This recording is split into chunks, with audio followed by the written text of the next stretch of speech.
right. So another episode of the hiring room. I'm super excited today because I have a good friend of mine who's joining me, Juli Johnson. So Julie, welcome. Thank you so much for doing this. Thank you for inviting me. I'm very excited. Oh, I good. love it. I know, Talking to all things people. I mean, the day before, wait, is today Wednesday? The day before Thanksgiving, I'm dragging people onto my show, What Troopers that I have for friends and colleagues. So that's awesome. So Julie, just for some reference, everybody, Julie is a chief human resource officer, chief people officer. There's all kinds of different titles for her. And she's currently looking for her next big adventure. She had a wonderful run, a 3-year run at a company.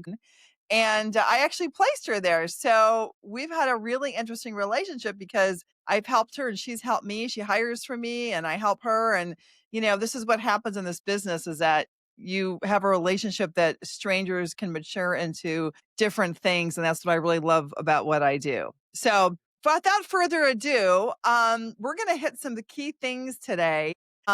Julie has a background in like building HR from scratch. So we're going to talk a little about that. She has worked with very strong leadership teams and how to kind of herd those guys in or those people in to get some things done and have some impact. And then we may talk a little bit about the book Who, which she actually referred to me. It's an old book, but I did read it. So we'll talk a little bit about that, which is more about recruiting and things like that. So tell me a little bit about, how did you end up in HR, by the way? I don't even think that I know your story about how you ended up because you have a lot of energy. You could do a lot of different. Well, you were in sales initially, right? I was. I did a lot of things. And, I majored in HR in college. And honestly, it was kind of I don't really know what I want to do with my life because starting at 18 into your, 21, 22, nobody really knows what they want to do.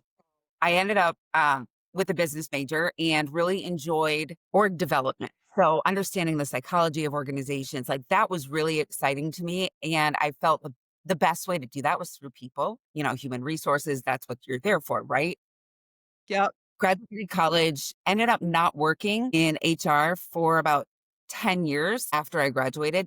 And then I kind of fell ass backwards into HR. I was working for a small logistics company doing sales, and they had an HR department of one, and she was relocating. And I knew ownership for probably the last 10 years. So they literally came down one day. I was sitting at my desk, tapped me on the shoulder, and asked me if I wanted the job. They assumed, Got like it. you said, I have a lot of energy. I'm good with people. In my group, my sales group specifically, people would come to me with their issues. I would advise my manager on how to handle them. So it was kind of a natural progression, but looking professionally, some people are kind of like, what?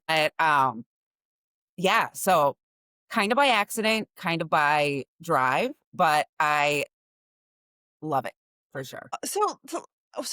You've got that's right, because I'm recalling it. So you got your degree in HR. Why didn't you go into it out of school? How did you end up in sales? Well, I was working full time and going to school full time at night. So I had Ah, with another logistics company that I had started part time while I was in college, and a okay. handful of us just decided, hey, we're going to start working full time. And Yeah, it was easy. I did, It's kinda like an I easy route. and I didn't want to take starting wages in HR Yeah, aren't that great. I was doing better in logistics and thought, I'll just try to work my way in, or at least I have a degree. yeah, no, that makes sense, and you're probably I know you're pretty well, like, you'd probably be really good in sales. I mean, you're probably good at sales. I mean, you can build relationships, you're, like, high energy, you're approachable, which is all, like, great characteristics of an HR person too, right? So, I mean, they're not similar in any Well, way about your functions, but you do have to have influence, right? And that's the same thing with sales. yeah, yeah. Honestly, I was terrible at sales. It's not something that I Really? enjoy doing. Yeah.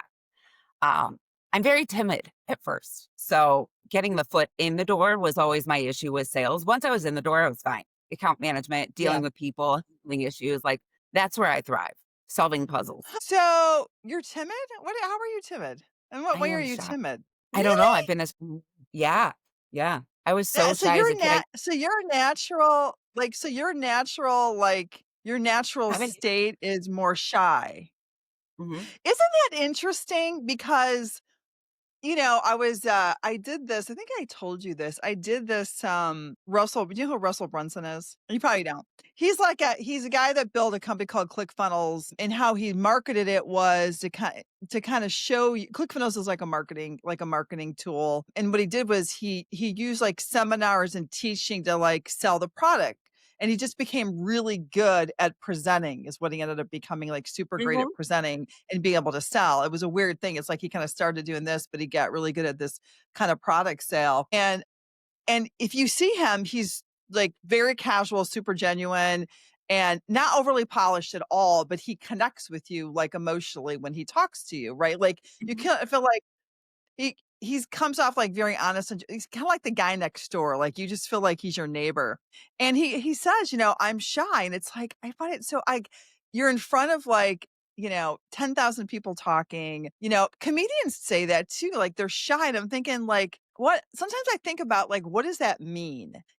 Because how can you sit in front of an audience and be shy, right? Like, I don't know. I mean, I was just talking to a believe it or not, yesterday I was talking to a neuroscientist. You've gotta watch the episode. Ooh. I'm such a nerd. I nerded out on this. You're gonna nerd out on it because if you like behavioral stuff, well, first off, Mm. she's brilliant, right? But she takes this, neuroscience of leadership and human and development, and she's brilliant at it because she's like, "You know what you are?" And I was like, "Oh, no." I was like, "Oh, no. I know I'm a lot of things." She's like, "You're a strategist." And I'm just like, "A strategist? You mean that I have a lot of ideas and I can't execute or get shit done?" Like, that's what I was thinking, and it kind of is, like, I'm the idea person, I'm like, "Oh, yeah, like, this is a great idea, I'm gonna do this," and then I go to, like, Same. execute it, and we talk about you and I both have ADHD. I think you have more H Mhm. than I do, but I Mhm. definitely have well, I was diagnosed. I know I have, like, bad ADD, and as we both know, it's like a curse and a blessing because you can kinda keep up at a different, like, energy level, I think, in some ways, like your brain can, but then as we both know, sometimes we fall short on execution because we just can't freaking focus on anything, you know? Yeah, exactly. I'm excited by the next bright, shiny thing. We Here's talked about that, we talked about the shiny object syndrome, and her and Mhm. I are actually in this we're actually in this coaching program together. It's, like, for entrepreneurs, and we were talking about that because I joined because I needed a system, you know? Mhm. And what I find is there's just so much information out there that I'm always looking for a different system. I'm always switching courses. I'm always trying to find I think I'm trying to find a silver bullet for things and it doesn't work. So I try to put blinders on a little bit because I don't know because if I get too distracted then I'm like changing course all the time. It's a terrible thing. Anyway, let's get back. The I'm off on rabbit my hole. tangent. So being shy. So how do you cope with that? Good days and bad, Like, is it but like a social is it kinda it shy? is. It's just I think it's just that insecurity, like fear of, people not liking me or saying something stupid, or it's just, I've been like this my whole life, but just with age and maturity, I've learned to deal with it and just jump in and, kind of be like, well, I'm here for a reason. So, Yeah. here's my 2 cents, whether or not it makes sense or not. So I've had to push myself a lot out of that timid, self-doubt, imposter syndrome, whatever catchphrase it's popular in the moment, but I think I have them all. Yeah, let's talk about imposter syndrome. What does that mean? I mean, Feeling like I'm generally asking because I really don't know. I hear it all the time, and I think I know what it means, but what do you think? Like, what's your definition, or yeah, what have you seen out there? feeling like you're in a position or in a seat that you're not suited for, but somehow you got there by accident. So, like, you don't feel like you're qualified? Yeah, there are days like that. Or Yeah. I mean, I think don't you think everyone feels that way at some times? I mean, I I think think so. about I'm pretty sure most people do, I but think it's about sometimes like I should be further along in my business and look at how much we compare each other like oh look what this guy's doing and oh my god how did he get 1.4 million followers. I mean I just Mhm. and then I look at their content I'm like it's not that great. Like sometimes I look at some people that are viral or and I'm like it's really not great. How does this person have all of this is weird to me. I just find so then I think, what am I doing wrong? I think everyone kind of feels that way to some extent, unless you're a narcissist, you know? I don't True. know. Very true. So right now when you're interviewing, that's gotta be a little tougher. It It's is. probably It is. very stressful for you. Reading through job descriptions and postings and all of this, and I'm like, "Oh my god." Things sound foreign to me, even though they're things I've been doing my entire career. Does that make sense? Yeah. So you Yeah. sometimes go in thinking like, I'm not qualified for this job, though you know you're qualified for the job. So I mean, back in the day we called it a confidence issue. Maybe it's imposter syndrome now. I don't know. You know, there's always new phrases that are Yes. coming. Yeah, like I said, whatever the buzzword or the catchphrase is of, Yeah. year. Yeah. Yeah. That's tough. What's your favorite part of HR? You mentioned it in the beginning. I think is behavioral, but go into it a little bit. Like, where do you like to spend your time and why? And I guess I like to spend my time immersed in the culture, figuring out, Uh, what makes people tick, what makes the organization tick, what makes people feel safe at work, and how the business can excel when they focus on people development, security, trust, that type of thing, and pushing people forward because ultimately, in the end, if they're doing that, the ROI is they're pushing their profits forward, they're pushing their business forward. We yeah. ask a lot of organizations ask a lot of their employees, give us your time, give us your energy, give us your Yeah. effort, Yeah. above and beyond, all of these things. And yet, I think pre-COVID, a lot of organizations didn't do the same for their people. Really? You feel like it's gotten better? I think it did. I think there were a lot more, CHRO, CPO jobs popping up post pandemic. A lot of there was the great resignation. A lot of organizations had people leaving and going elsewhere. There were higher salaries, there were better benefits, 100% work from home. Yeah. And there are a lot of organizations I think realized they needed to put, their finger on the pulse of their people to, slow the exodus. I think I hadn't thought about that, but I think you're right because I feel as if it's more in the spotlight than it used to be. I mean, maybe I'm just looking at Mental LinkedIn health and chatter. well-being, there's such an emphasis on Yeah. mental health and well-being and, work-life flow, which I hate. There is no such thing. You can't have even. It's a balance. Sometimes your personal life is gonna take Yeah. more time than your professional and vice versa. Like, you have Yeah. to find a flow that works for you, that works for, your specific situation. I think both employees and organizations need to realize that it's not a balance, it's a flow, and be willing to be honest with each other and work with each other when things happen. But again, you Yeah, I have to have like high level of trust in your employees and in your organization for that to be a successful mission. you when you were at your last company, you guys won a couple awards, right? We did. We Yeah. did. What awards did you win?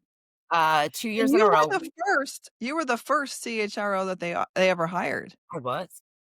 And the president, if I recall, is very being one of the best workplaces in Chicago is really important to him, having the Mhm. right culture. I mean, he's got a freaking awesome office. Like his office is super cool. Like spent a Yeah. lot of money on aesthetics in the office. And I know they do a lot of volunteer work. There's a lot of, tenured people there that they retain. I mean, they did have some turnover recently, but Who overall hasn't? they do have a couple steadies, that Yeah. kind of stay. But how did you do that? Tell us how you achieved that because I'm sure a lot of CHROs would love, right? That's a huge milestone for their career, right? Like, and also for that company. How did you do it? And what did you do? Well, I didn't do it alone. When I came in, they were ready. Like you said, they had never had a CPO previously. Like they were I feel like they were early adopters in realizing like the focus is on people, not that it hadn't been previously, but really having that voice at the table. And when I was interviewing, I wanted to be sure because felt previously that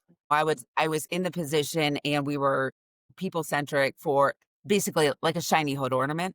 And I didn't wanna be that coming in. So, Mm, throughout my entire interview process, they're interviewing me, but obviously we're interviewing organizations when we're going through that process.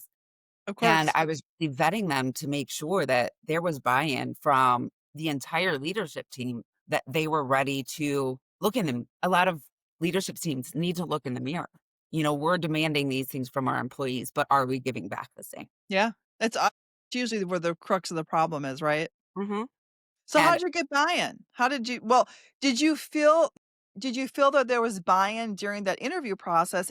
And second part to that question is I think this is a really important thing to express to people. When you're in an interview, can you recall the questions that you asked to vet that philosophy out to make sure you were going in to a situation where you were set up for success because, talk is cheap. yeah, talk is definitely cheap. Gosh, that was a while ago, but Yeah, just I curious if you can recall.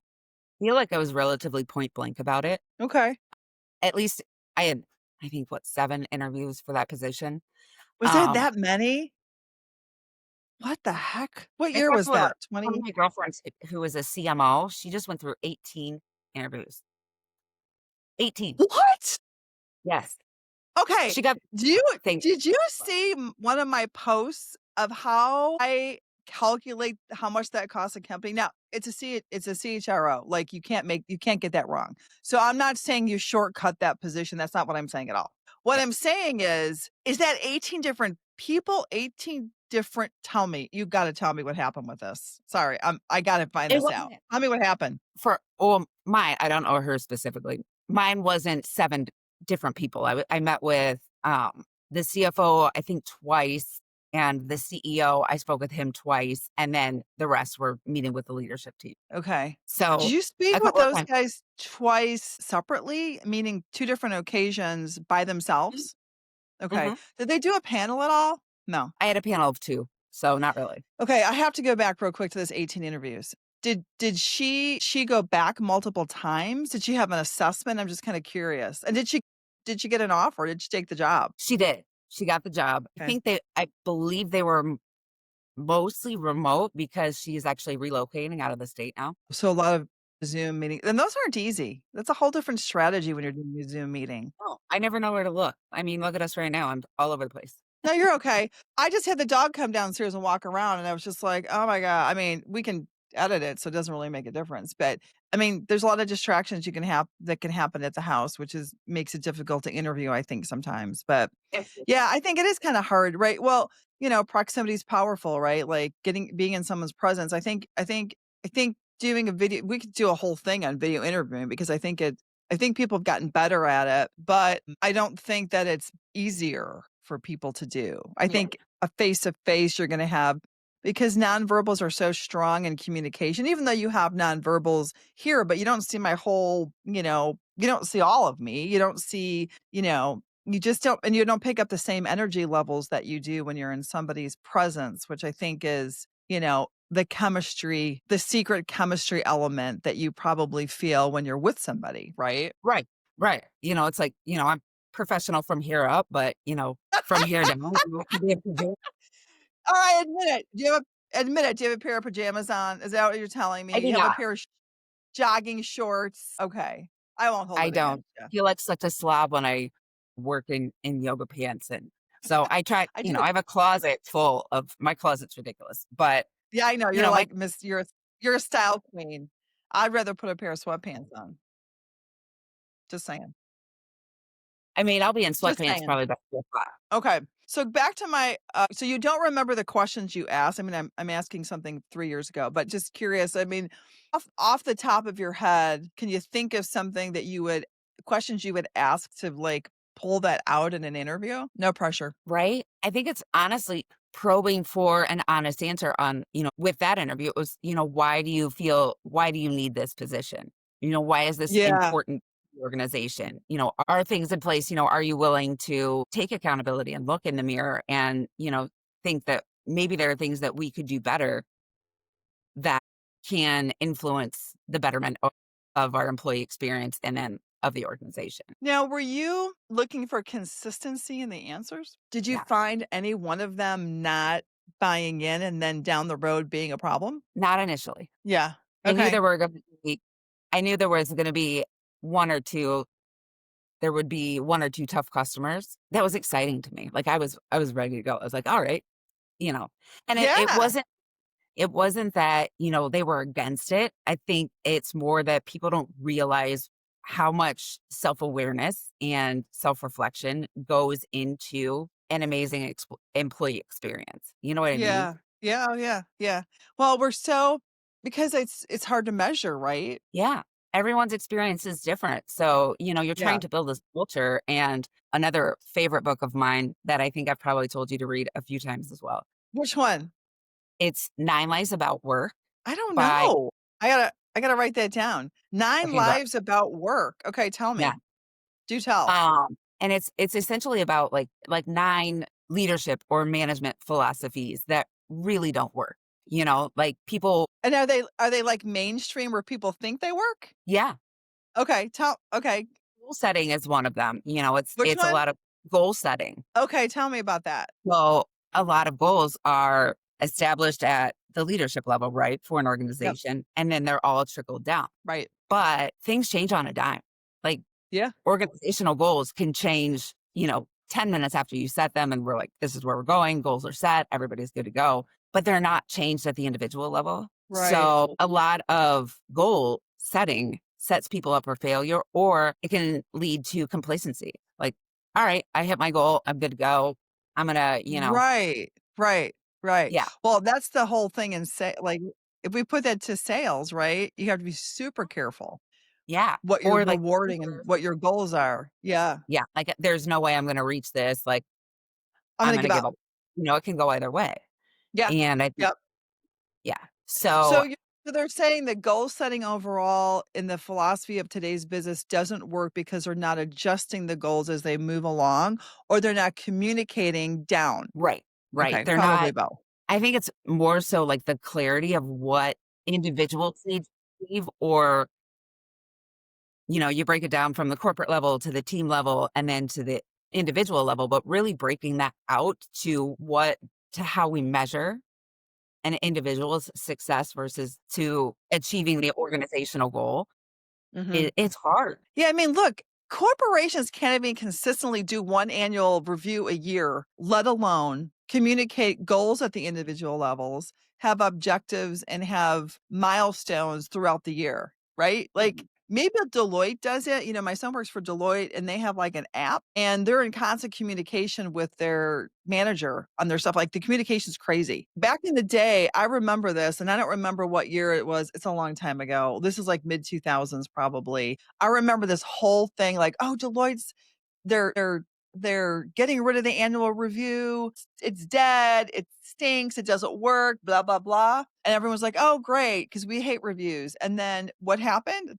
They were just bumping it up. They were doing more reviews and they were doing this through a communication avenue where it was like monthly check-ins, right? Mhm. And so I'm like, "You guys are crazy if you think they're eliminating it. They're just accelerating the process." And I think it's just smart. I mean, annual reviews? It's Right. crazy how Talk to yeah. people who want to hear about, their roles and responsibilities and where they're at in your expectations of them. But Yeah. one, have you ever been clear about what those expectations are, what success looks like in each of your responsibilities? And what are you doing when, there are deficiencies in a responsibility or a portion of the job that someone is, hey, they're great at these couple of things, but there are these few things that could use some work. But are you having those honest conversations? Are you being incredibly clear about what it is that you want to see? Like, what is the outcome of this responsibility that you have in your seat? And Mhm.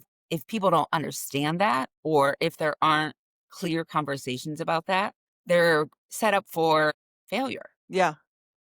Yeah, and Um, the but thing there's is that, of course, in the Fortune 100, they have the money and the structure to do this, but, 95% of the country are small to mid-cap companies. They don't do this stuff. I mean, Mhm, they don't do it, and I don't know if it's probably lack of time and resource or lack of or just not prioritizing it because they don't see it's hard to see except if it's sales, right? Except if you're winning deals, it's hard to see the cause and effect, I think, for companies. But we both know because it's hard to measure, but we both know how it can transform an organization if they put a little time into their people. mhm.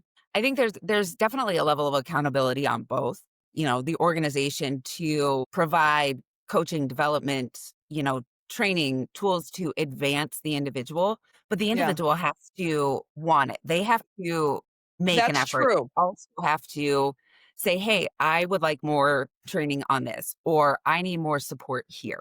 Being able to raise your hand and say, "I wanna be better at this," or "I'm not that good at that." Like, being able to show your weaknesses in order to kind of peel back the layers to see what can we do to push you forward, and what can And I need.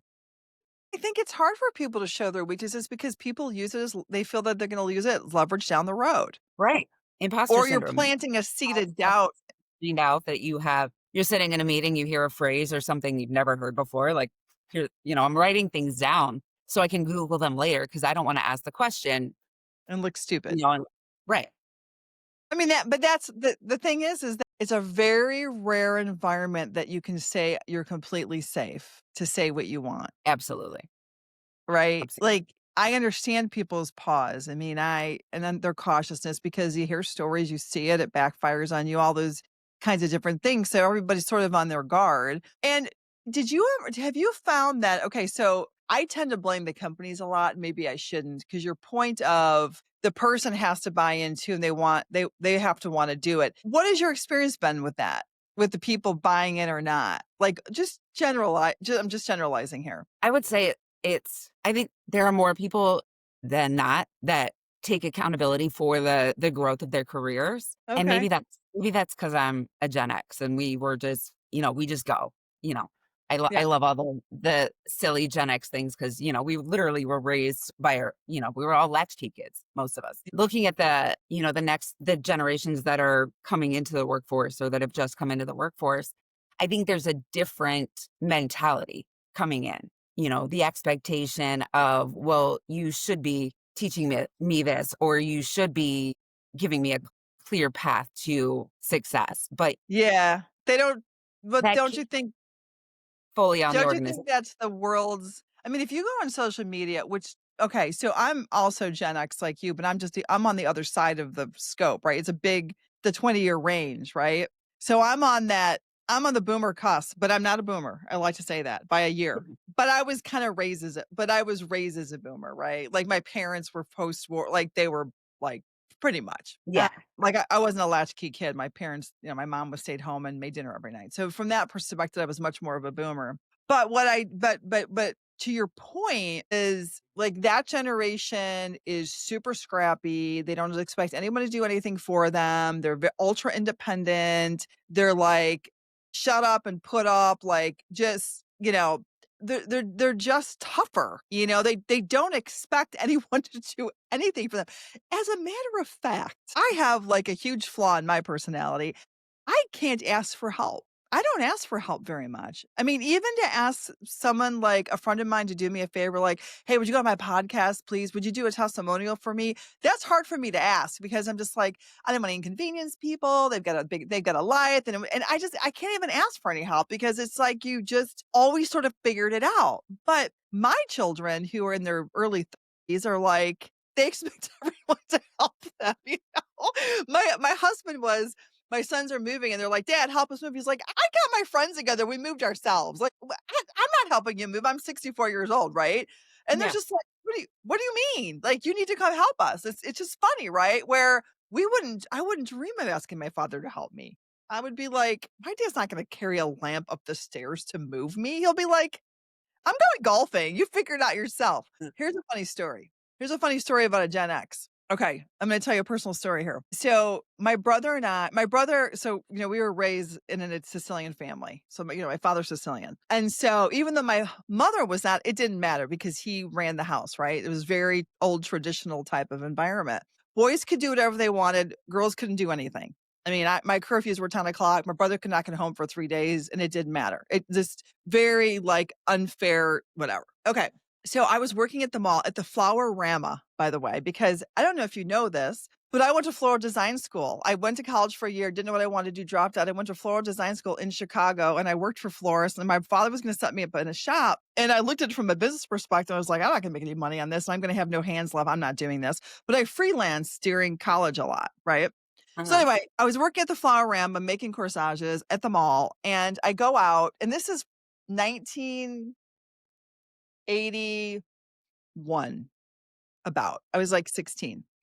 And I go out to the parking lot, and there was a huge, like, car ring going around stealing cars during this time frame, and my father always had Cadillacs, of course, he's Italian.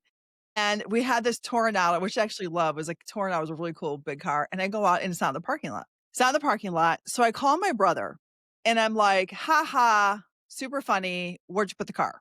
Because I thought that him and his friend Nick, like his best friend, were playing a joke on me. He's like, "Renee, I don't have the car." He's like, "You just probably forgot where you parked it, you idiot. You probably just stupid, whatever."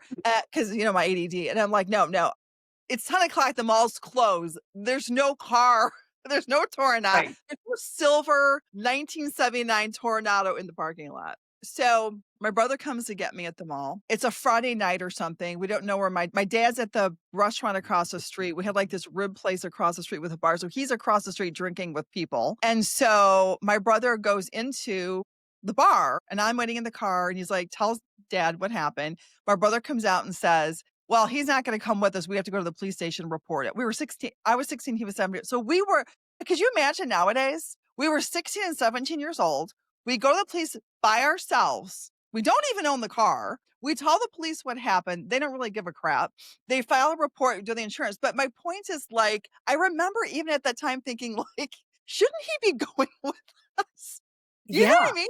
Like, if my 32-year-old son called me today and said, Mom, someone stole my car, come get me, I'd go to the police station with him and he's a grown ass adult. Yeah. I mean, That is the story of the Gen X. well, yeah, mostly. My Am I parents, right? mine are a little different. Like, I think my parents would literally drive 5 hours from Ohio to come get me if I told them someone stole my Oh, car. yeah, Like, dude, no. My yeah. car one night we were working second shift at this manufacturing plant that my best friend's father, like, was the president. It was summer. We had, like, 10 girls, like, stuck in this car in short shorts, T-shirts, right? Because we were in this plant, and my car broke down.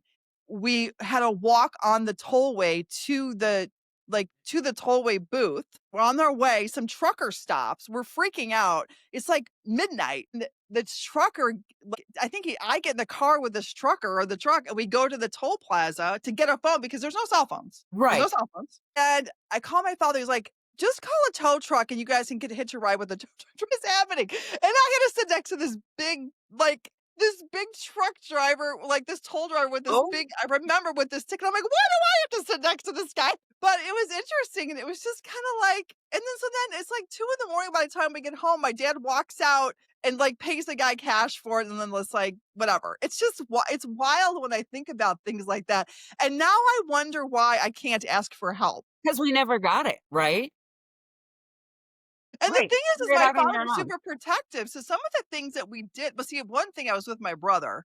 I don't know why he thought the tow truck driver would be safe, I have no idea. But anyway, sorry about the reminiscing. I sit here and I laugh about these things, and I guess it just makes us resilient, right? I mean, I had this It coaching thing with one of my old partners. We had this coach, and he said, "You have the most resilient partner in the world. Renee is the most resilient person."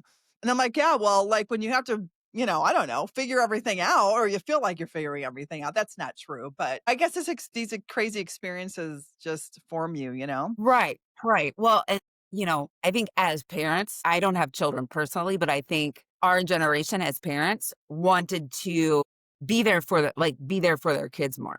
Do you know what I mean? Like, I not think leave it so, like, my but father then never also went the to vol technology piece. I was a big in sports. He never showed up to a volleyball game or a softball game. I mean, he was working all the time, he was on the road. It was kinda like, you were seen but not heard. It wasn't the same relationship, and I do not have that relationship with my children. Limes. I'm reading Who Because of You.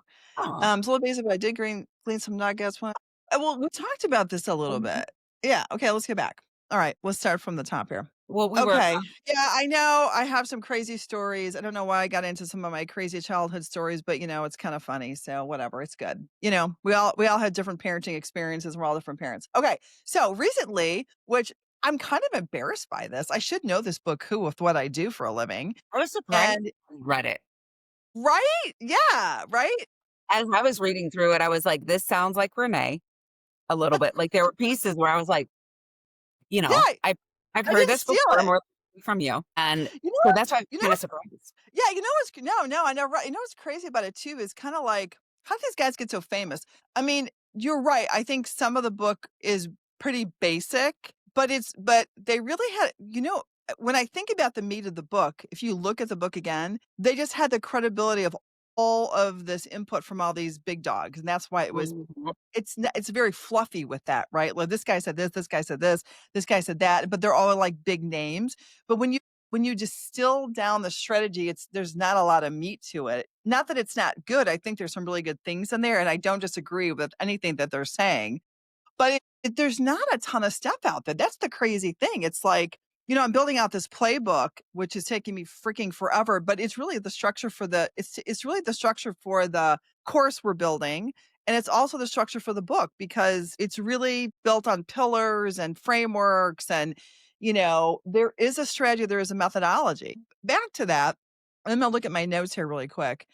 I did glean a little nugget out of there. There were some good nuggets in there, right?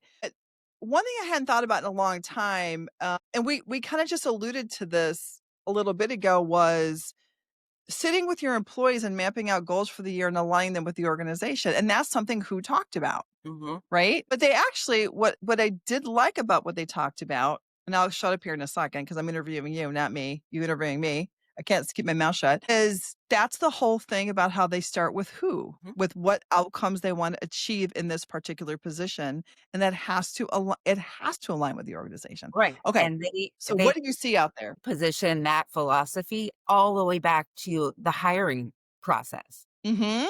Because, you That's need where to they start. what outcomes you want from a person in this seat, and then breaking that down even further to who do we need to find? What characteristics, what capabilities, what potential, which I have a whole philosophy on the potential problem, but we can talk about that later. But in understanding like who it's going to take to accomplish these outcomes and hiring for that instead of just hiring for a set of, To-do list. yeah, this is what we need you to do in this seat, but you're going to be doing 90% of this and, 10% of the rest, or that's fluctuating too. So there are going to be times in your career where you're focused on 3 or 4 of your main responsibilities a lot more than the others, and then vice versa. The problem it's finding that again flow or balance to making sure the person that is in that seat can execute on what you need them to execute in any given situation. And how often have you seen people do this? And how often in all the organizations have you seen this? I mean, how many people are perfect at every single aspect of their job? No one. Right. Of course. You Yeah. know, we hire for, a blanket of responsibilities, which is necessary. But then Sure. if you're looking at additions to teams, you need to look at the people you have, understand their strengths, their weaknesses, and what's missing, and interview for that missing piece. You grow up a good It takes money, it takes know-how, and most people, we relate to people who are similar to us. We interview with our gut. We, Oh, are yeah. interviewing based on, the perfect candidate that we have over here, not allowing for the nuances of, is this trainable? Is this something, is the person coachable? There's Can so we much talk bias. right? We bring Understand so much baggage to the table when we interview. When you said something really interesting. You said, we need to hire for either the strengths or weaknesses of the team that we have. Similar to, and we don't talk about this, but it's similar to hiring for a professional athletic team, a basketball team or a football team. When they go recruit, they're looking at who they've got, what players they have, what pieces they're missing, and how it can complement their current bench or whoever it is, right? I mean, we should look at that concept. You know what? That's a really interesting thing. Note to all self. recruiting, basically. Note to self. I'm gonna go read Don't some of these steal our sports shit, Renee. recruiting books. You can Huh? I said, "Don't steal my shit, Renee," but we'll cut that No, out. I'm gonna give you No, credit for it. no, I've often thought about that, the movie or the book Moneyball. Yeah. Need to revisit that. That's really a concept that we don't talk about. Recruiting is a lot like that. Like, you need to look at your team statistically and Yeah, understand what you're missing. yeah, And yeah. those individuals, can we fill the gap with the individuals we have on our team, or do we need to bring someone else in? And it's not to say, my team's insufficient. all teams are insufficient in one aspect or another. Right. And you need to be able to Yeah. rely on each other and work together and, uplift one person's strengths to support another's weaknesses. It's not saying that we shouldn't try to improve on our weaknesses, but if we all try to be perfect at every single thing, that just leads to self-doubt, it leads to disappointment, it leads to disengagement on both for both parties. Well, wasn't the book, I have to revisit the book Strength Finders. Was it that book that talked about you'll never be great at a weakness no matter how hard you try, It but sounds you can be phenomenal in your strengths, right? So don't concentrate on your weak areas because you're never going to be great in those areas. Not that you don't concentrate, but excel in the areas that you have strengths in, that's the role that you need to be looking for yourself too, right? Your strength. Mhm. But you know what's interesting about the sports analogy is that if you look back, and you're old enough for this, is you look at back at the Bulls run, right? Mhm. How old were you when the Bulls won? What year was 20s, that? early 20s?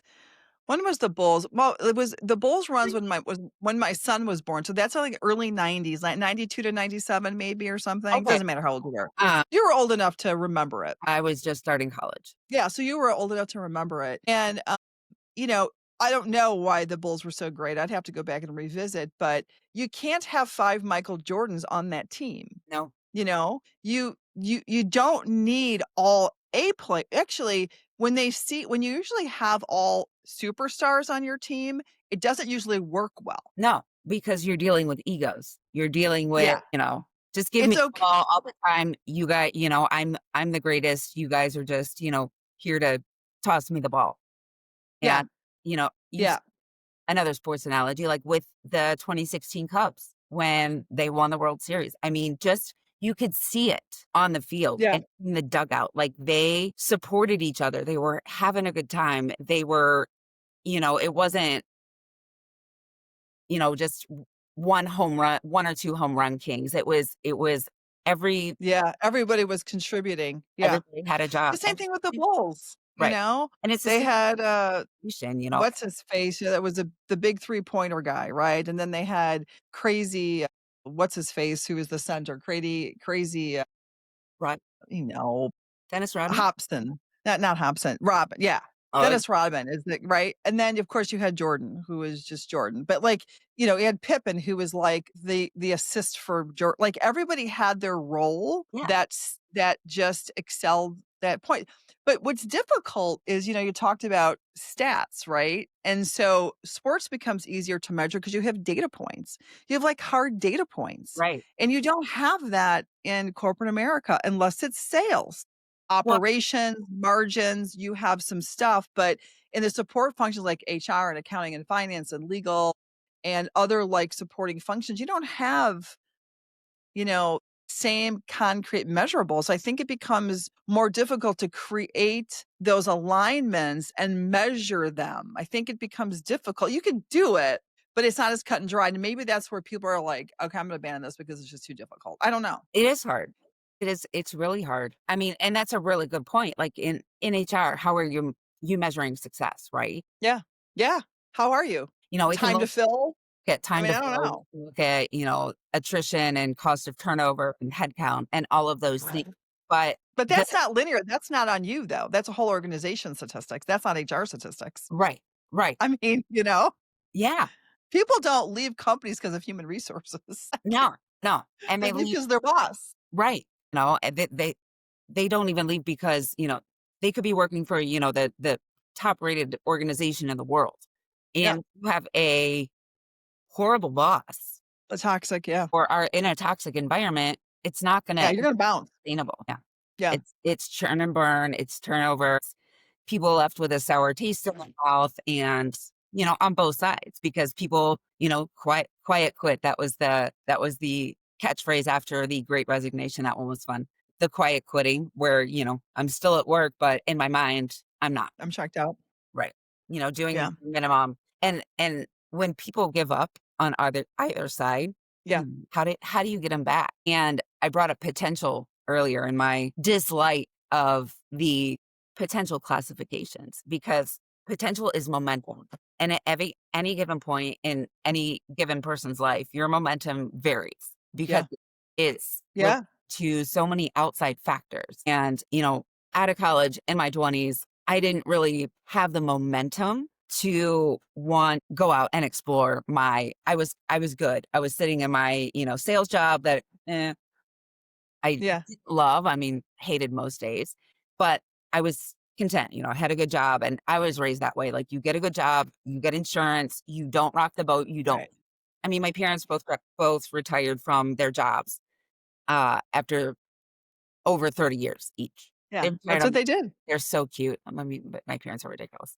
That's how I was raised, and the next generation's coming in, like, looking at the average tenure in a job, it's, 2 to 5 years, somewhere in that window, Oh, I and know. It's been like that for a while. yeah, But a lot of that was driven by mergers and acquisitions. You had just a whole the last 20 years has been a consolidation of industries and yeah, businesses, and it's continuing. yeah, Small businesses get gobbled up. They're trying to do it with HVAC now. You know how they're doing with veterinarians and dentists where they're building like central organizations. They're trying to do it with HVAC now, which yeah, is smart because it's a very lucrative business. You'd probably be easier to get the kids into the trades that can pay that much because they make a really good living. yeah. It's interesting. It's interesting out there. Well, you're awesome. Is there anything else you wanted to add? I know I've captured here for like 57 minutes. I don't wanna keep you too much longer here. Oh, no, I mean, I could talk for forever, you know that. Once you get me going. Well, Yeah, well, me too. Me and that's my big mouth. yeah. Awesome. So how do people find you? So Julie's looking, she's got a pretty filled dance card, but she's still open to some new opportunities. She hasn't decided yet. So how do they find you? Same way you did, LinkedIn. That's Okay. really primarily where I'm at. I don't have my own website, I have no reason for it. I don't have a website of myself either, just for the business, but yeah. Okay, so and if you can't find Julie, just ask me because I can find her for you. So, appreciate so much. I appreciate your friendship. I appreciate that we've met. I appreciate you in all different ways, and I know that, we'll be getting to continue to talk regularly. So, thanks for coming on. I appreciate it. Thanks for having me, it's been fun, and I'm looking forward to doing it again. We have lots Oh, you will. Yay! Yeah, we're gonna have thanks for joining me in the hiring room. If you like the podcast, please subscribe below and share this episode with someone you think that would benefit from it. We're always looking for good people to interview. So if you have a referral, comment below, or you can email me at renee@mseedinc.com. Thanks till next time.